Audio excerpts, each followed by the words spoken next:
Hey guys, guess what? I'm so tired. I'm so tired. I'm so tired. Fellas, we did it! This is my first video post-graduation. I'm done for now. Probably forever, but I'm gonna say for now because putting a final stamp on things is hard for me to do. Give me a big cheers, fellas. Alright. What's up, everybody? D-Man back. Welcome to a brand new video, and today we're going to be doing another Godzilla X Kong news roundup. That's right, today we're going to be continuing our chronological journey through the MonsterVerse by talking about events that happened in July of 2022.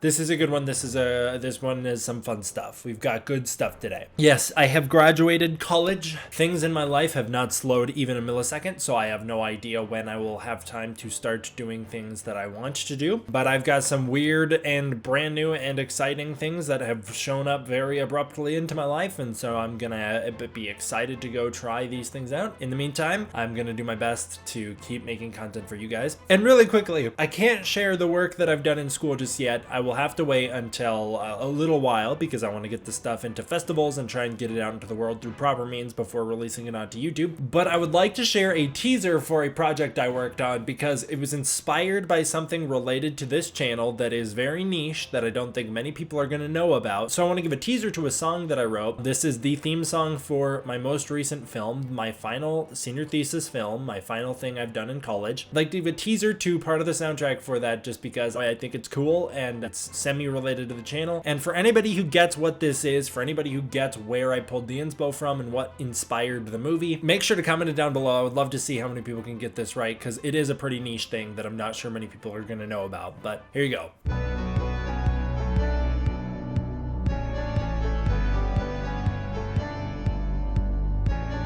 So there you go, that's just a snippet of it. The whole song is not like that, but I did put that in there as a reference to, of course, the song that inspired the film, the script. I heard that song and I thought it was so great that I started to listen to it on repeat, and the idea for this script was born in my head. Anyways, I want to get on with the video because we've got a lot of fun stuff to talk about here.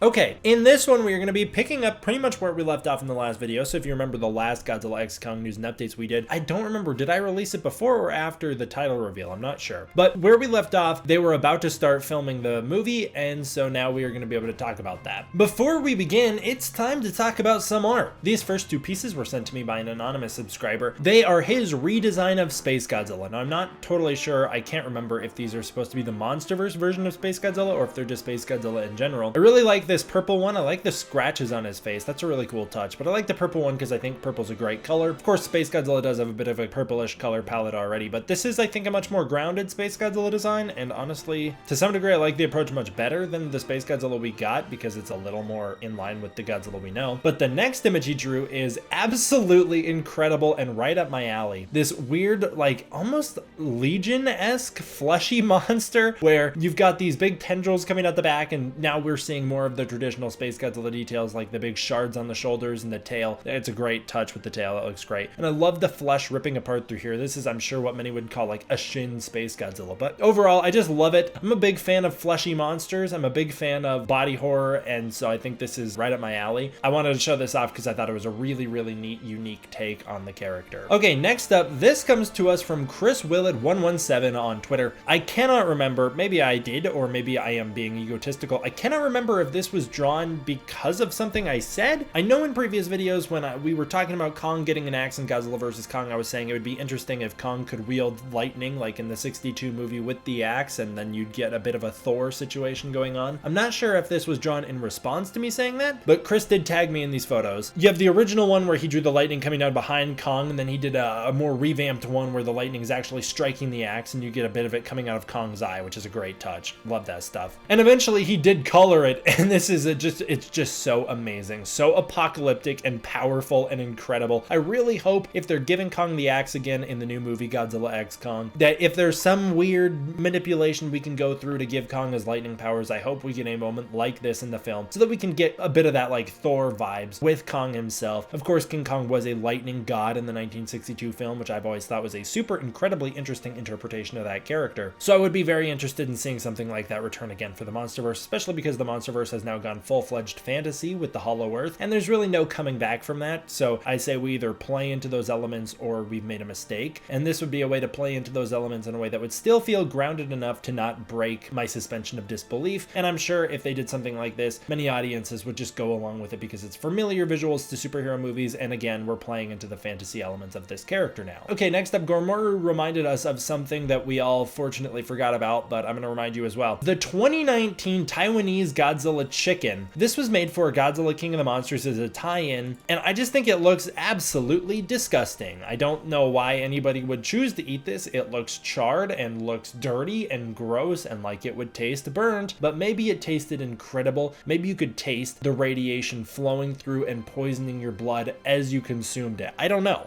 but maybe. I also kind of like that the packaging cuts Godzilla's head clean off and you can't even see his face in the packaging. That's good stuff. Everybody's favorite toy company, which I have never bought a toy from, but maybe I will.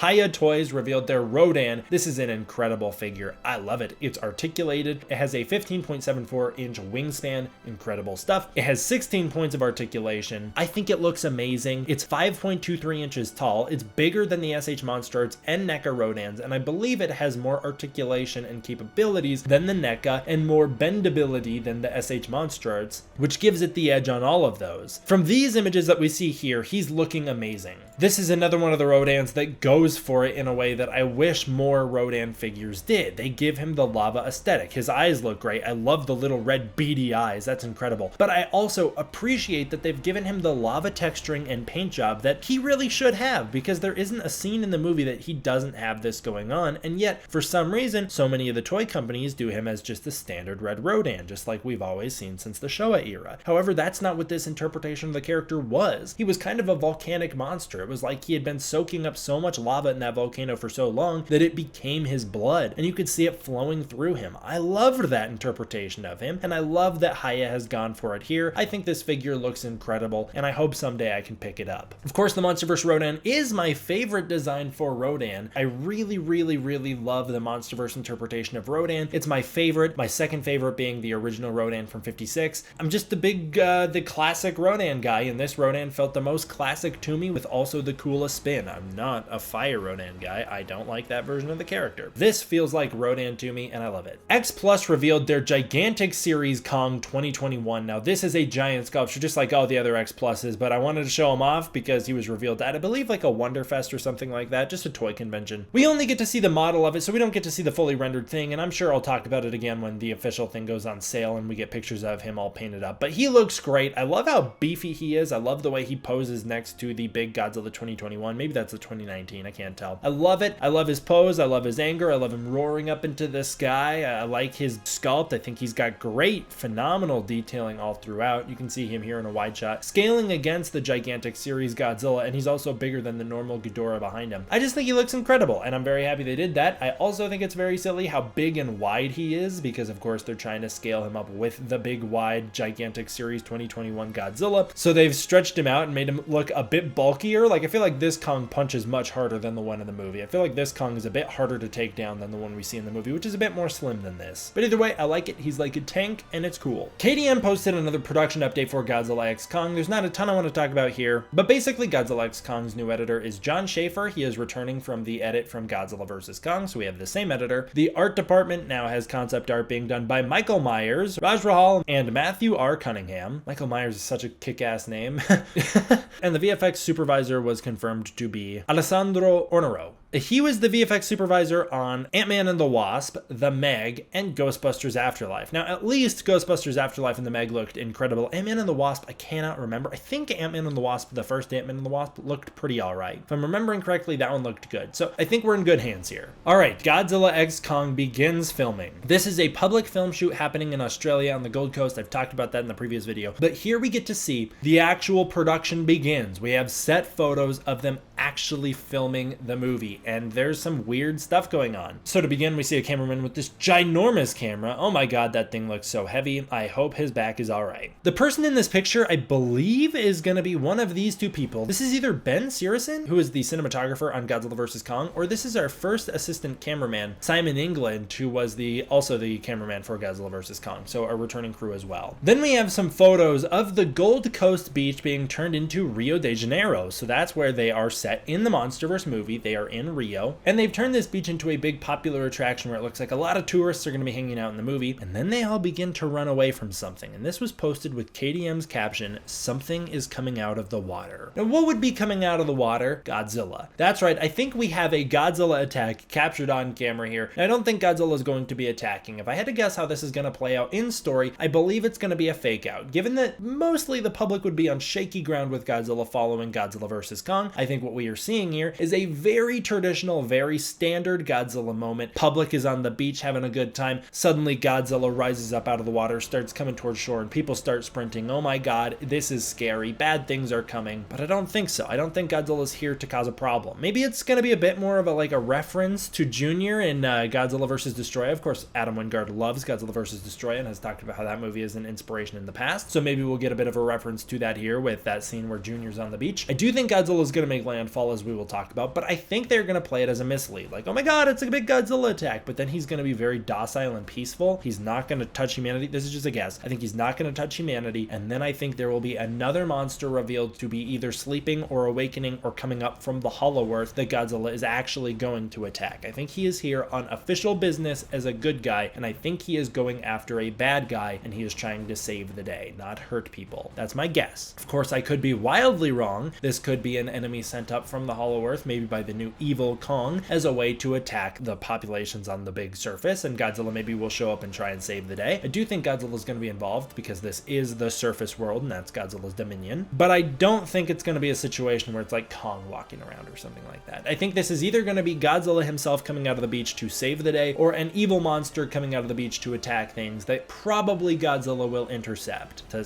save the day, because he's the king of the monsters and that's what he does. Okay, an Australian news report showed the Gold Coast being transformed into Rio de Janeiro. I don't really have a ton to say about that, but basically what the Australian news is talking about is how the Gold Coast was turned into Rio de Janeiro, how they loaded up the beach with these little things that represent that it's part of Rio, these little huts and stuff where they're selling stuff, and a bunch of multinational flags. They also just go on to talk about how Godzilla vs. Kong was shot here and how it boosts the economy, and it's a good thing all around that they're filming there, and that it's good that Hollywood loves the Gold Coast because it's not only great for the film industry, but it's great for them as well. We have some overheads and set photos revealing the enormous crew and production that was going on this beach. I mean, just look at this photo and you get to see so many people here. Now, this scene was scheduled to feature 250 extras as civilians and also military personnel. And then we do have some photos of crew hands setting the beach up for production as well. So you can see the crew getting to work here, as well as just a photo showing off all these flags on the beach, which I think is interesting. I like seeing all the multinational flags, and for anybody upset about a particular flag there, you can go ahead and unsubscribe, as I've noticed some bigots on Twitter seem to have gay people on the mind more than gay people do. Get a life and a hobby. We have additional set photos showing off, first of all, just a big set of crew members here and a big gathering of the cast members. I believe this is after they've run off the beach. This is kind of where the cast goes when they wait for the next take. We also have some close-up photos of this Policia car, which shows that there will be military and police involvement in this scene as well. And then we do have this man who I believe it's either like a military police. I guess I'm not totally familiar with the way that the Rio police force works, but this guy's either part of the military police or he is from the military and he just happens to be next to a police car. The next set of photos reveals that filming is in progress. We see a cameraman on the beach. We see again the actors next to these big stands with all the flags. We see some taxis and then again some police cars. We also see a wide shot of the beach itself, which again has tons and tons of extras on it. This beach right here is on the Gold Coast, and I believe some of Godzilla vs. Kong was shot around here because this looks very familiar to some of the stuff we see in some of the featurettes for that movie. We also again have more massive photos of the set and all of the extras here. I see you have some coastlines in the distance out there. I would be surprised if those weren't digitally removed for the movie though. The next set photos reveal some camera crew and drone action as well as some other stuff. So you again, I believe we are seeing all of the civilians gathering up on the top in between takes here. They are by the taxis and police cars. I'm sure there's going to be some filming there as we find out this creature does cross onto the shore later, and we'll talk about that then. We do see the crew loading up another camera, and we see a drone with this incredible high high-powered camera on it, and I love all of the little fans that it's got in order to fly. We see a drone here getting wide shots of the beach, and then we just see some chaos, some general commotion being caused. Another news report shows the actual filming of this scene and the actual commotion going on, and so we get to talk about that now. As for what this news report is going over, they specifically mention that it is Godzilla coming out of the water, which is why I think it is, although this isn't confirmed by any of the filmmakers or official sources, but I do believe it is him. This scene features a bunch of beachgoers enjoying a nice sunny day when a kaiju rises out of the water and heads towards the shore. This kind of reminds me of like a daytime reflection of the scene in the 2014 movie in Hawaii, although I would doubt there's going to be a big massive wave because probably Godzilla's not coming as much in an urgency. There could be a big wave, I don't know, but I would expect they're not going to do a big wave unless they're trying to recreate the 2014 scene as a way to celebrate the 10th anniversary of that movie. I don't think they're going to do that, but I do appreciate that it's in the daytime this time. I like that Adam Wingard is dedicated to giving us daytime battles. I think that's very neat. Again, this seems like a very classic Godzilla setup here. Godzilla showing up on a beach. That happens all the GD time. And this does seem like a very similar setup to Godzilla vs. Destroyer with Junior. But maybe it's going to be something just as dangerous as that time Godzilla comes out of the water in Shin Godzilla and then does a big destruction of Tokyo.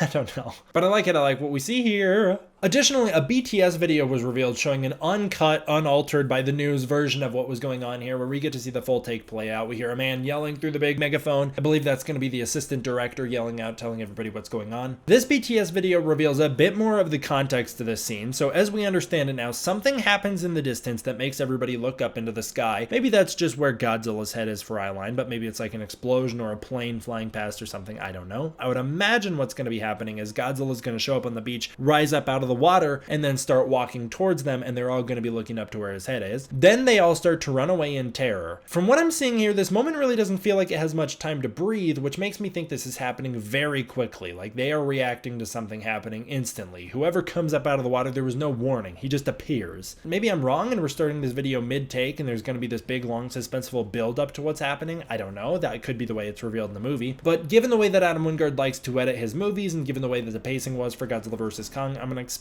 this happens pretty instantaneously, much like the big reveal in Godzilla vs. Kong where Godzilla shows up was. We then have a very wide shot showing this whole scene play out as well, so you can see it all happening down there on the beach below where you can see all of the commotion going on. Okay, more BTS photos reveal something is crossing the street in Rio, aka the Gold Coast. Now from the very first moment I saw this very first photo of a biker putting on a wrist brace, I just knew that guy was getting hit by a car.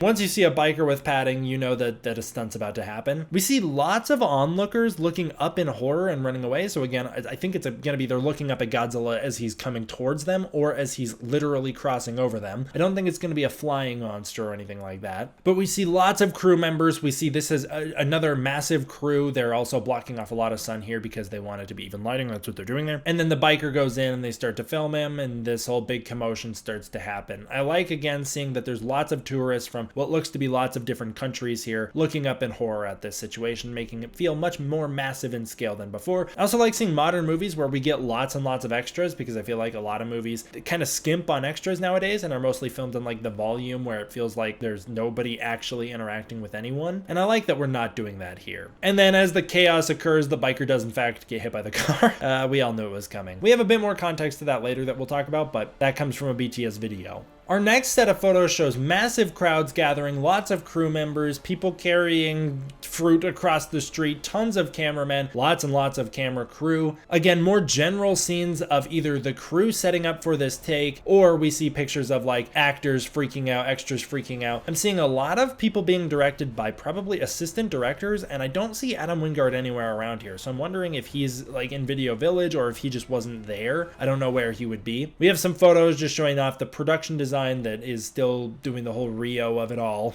But it's just generally a lot of photos of commotion and chaos and a lot of extras. And I really like this because I feel like we have not had an actual kaiju show up in a city in a meaningful capacity since the 2014 Godzilla movie. I appreciated the chaos we saw on the pier in Godzilla vs. Kong, but not since Godzilla showed up in San Francisco did I really feel like we got to see on the ground chaos and commotion due to a primarily Godzilla attack. The only other sequence that comes close to this in the MonsterVerse was the Rodan sequence, which is an incredible sequence, but it goes by so fast. I'm really hoping that we get to linger with the chaos and the fear and the panic of a kaiju coming towards these people in this movie. Godzilla vs. Kong does a little teeny tad of that in Hong Kong, which is what I'm expecting them to edit this movie like, where we don't really get to linger with the fear and the chaos, but instead these are going to be used as part of a montage of fear like they were in Godzilla vs. Kong. But it really kind of has been since Godzilla 2014 that we felt the weight of a kaiju entering a city, and I'm hoping that this sequence, based on the filming, it looks like it might, will give us a bit more of that weight and destruction that we are all looking forward to. The next set of photos reveals a massive traffic jam. I love the different cars here. I love that little slug bug in particular back there. We get to see the police and the taxi cars here now. I wonder if those are from the beach trying to get into the city away from this monster. But lots and lots of traffic being jammed up. A lot of civilians on the street here causing the jam up. That guy getting hit by the bike. And I think it's going to be a lot of people just pausing in absolute shock and awe by what they are seeing.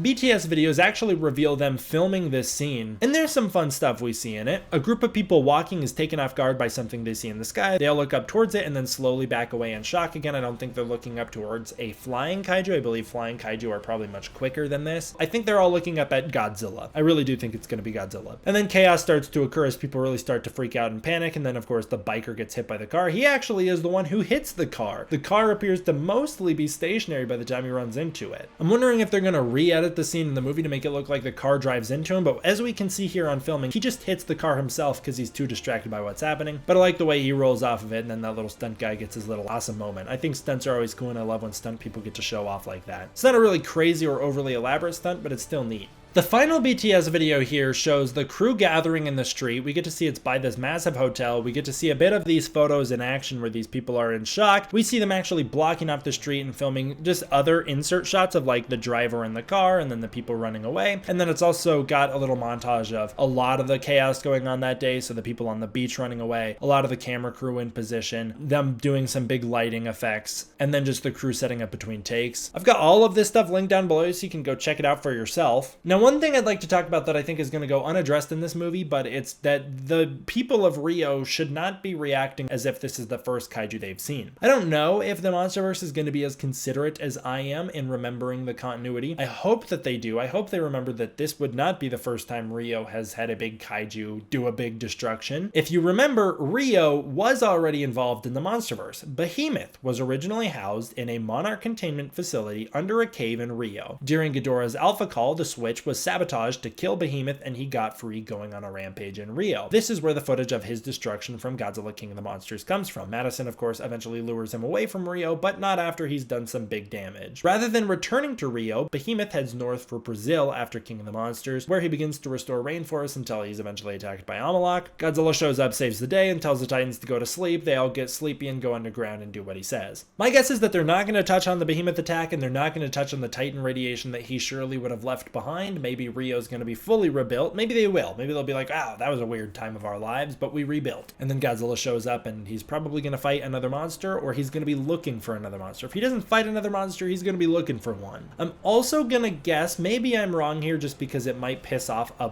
wide group of audience. Maybe it will offend lots of people, but if I were the filmmaker in charge, I would have a really hard time resisting having Godzilla either framed next to or breaking Christ the Redeemer, the giant statue. Again, maybe it would be sacrilegious for some viewers, so maybe they'll just scale Godzilla next to it in the foreground as a symbol while he walks around like the big cross in King of the Monsters. But if I were the filmmaker in charge, a big statue of a big guy, that's like God kaiju knocking that thing down written all over it. Anyways, that'll do it for this one, guys. Feel very unorganized right now, and it could just be because I'm so dang sleepy all the time, but maybe it's also because I put these news scripts together a long time ago, so it's been a minute since I've actually gathered my thoughts on this stuff, and I'm just jumping into it cold. I'm a busy guy. Okay. I want to give a big thank you to all my patrons. If you want to support the Patreon, you can using the link in the description down below where you can get early access to content, access to the Discord community, and more. Please consider going and checking out the Patreon. It really would mean a lot to me. It truly, truly, truly does go a very long way towards making sure I can keep making videos like this for you guys, and I really appreciate the support. Also, I want to give a big thank you to anybody who watched my video on Godzilla 2014 and how the MonsterVerse redeemed Godzilla. That video is incredibly personal to me, so I want to give a huge thank you to anybody who checked that video out. Video essays are what I would rather be making on this channel. That's what someday I hope to mostly gear my channel towards, is maybe someday in the far future I can do about one of those a month. I'd still be doing news. That's just not what I would be doing for myself. News has always been a more of for a you guys thing. So I really appreciate anybody who checked that video out. That video means an incredible amount to me, and I very much appreciate the positive feedback I've gotten on it. And big thank you to everybody who congratulated me on graduation. I am very happy to be out of that school, and I'm very appreciative that you guys were hyping me up about it. That's really nice. All right, thank you all for watching. I hope you enjoyed. I will see you guys next time for the next one. D-Man out.